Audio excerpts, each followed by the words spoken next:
Qual és un bon indicador del tamany de la manifestació, que en parlarem avui.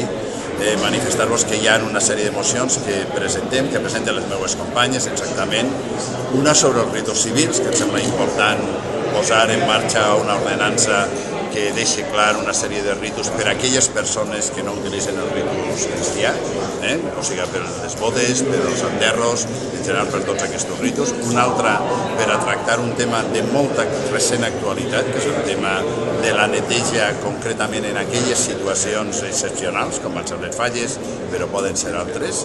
I concretament després hi ha una moció conjunta sobre el tema de la reforma laboral que pensem que hem de comentar i que és important comentar. Jo dir-vos alguna cosa respecte a la situació econòmica d'aquesta casa, que hi ha dos punts sobre el tema.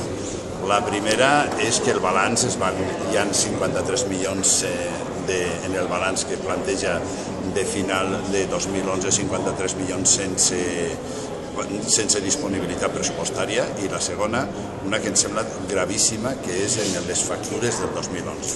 Hi ha 87,5 milions d'euros que es diuen clarament que s'han gastat, però que no tenien consignació pressupostària.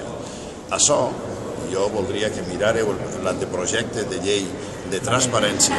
Segons aquest anteprojecte de llei és considerat una falta molt greu.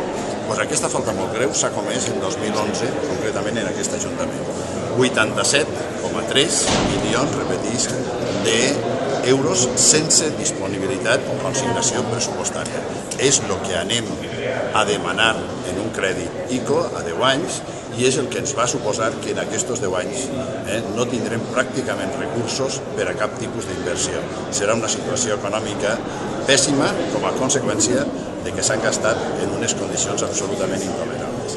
La situació és molt ruïna, jo voldria insistir, no és la situació que ens comenta l'alcaldessa de que aquí s'han vingut fent una sèrie de restriccions i estem molt bé, no. La situació és que és un dels ajuntaments més endeutats de tot l'Estat i és una situació realment crítica que ahir la poguérem veure en l'AMT, les restriccions que s'imposen en l'AMT, però que l'anem a veure pràcticament en totes les despeses importants, per exemple en la neteja ja l'estem veient, per exemple en la poda l'estem veient pràcticament a tot arreu. Una mala gestió econòmica que fins i tot seria una falta molt greu, segons la llei que ve, que ens condueix a una situació en els propers 10 anys pèssima a nivell econòmic. Gràcies. De tot un èxit, però el govern central ha dit que no pensa canviar-les de la reforma laboral. Doncs mira, pensa una cosa que vaig a dir ara, i és que el govern, jo crec que aplica una cosa que se'n diu, està molt ben escrit en un llibre de Naomi Klein, l'economia del xoc.